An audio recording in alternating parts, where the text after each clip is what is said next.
For the young people, how far is too far? If you're not married yet, you're dating or you're courting, these are a few things. And this is one of the questions actually when you minister in high school. I'm sure if you've done that ministry in high school, this is a question you've dealt with before.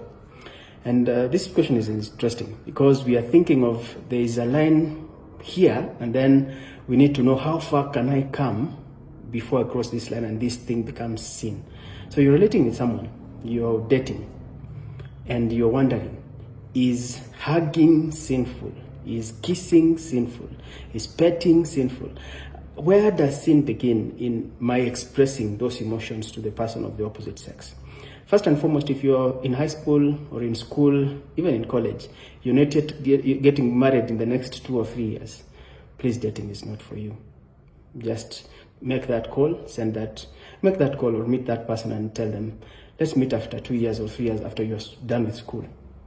Then, when you're done with school and you want to get married, many people fall in this dating part. They fall into sin, not because they intended to, but because they didn't realize the red flags. First and foremost, we know ourselves. I know myself.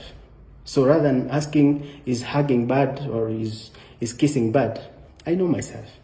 There are things that I do. If I do those things and they have a sexual fulfillment of some sort in them. So for example, if I greet a lady and that gives me some sexual high, or I feel some chemistry or biology happening in me, I already should know that that is too far, and I should not do that again. For some people, hugging, you hug somebody and that doesn't leave you innocent in your mind. You start having thoughts. That is too far for you. So rather than having an arbitrary situation or thing that we can say this from this point on, this is sin, I think it comes back to us. What is that thing when I do that action? When I do, I get some sexual satisfaction of some sort, or it gives me pictures and takes me a route that I don't want to come from. And somebody said, actually, our brains are the beginning point of all the sins. So if it's not there yet, don't start it.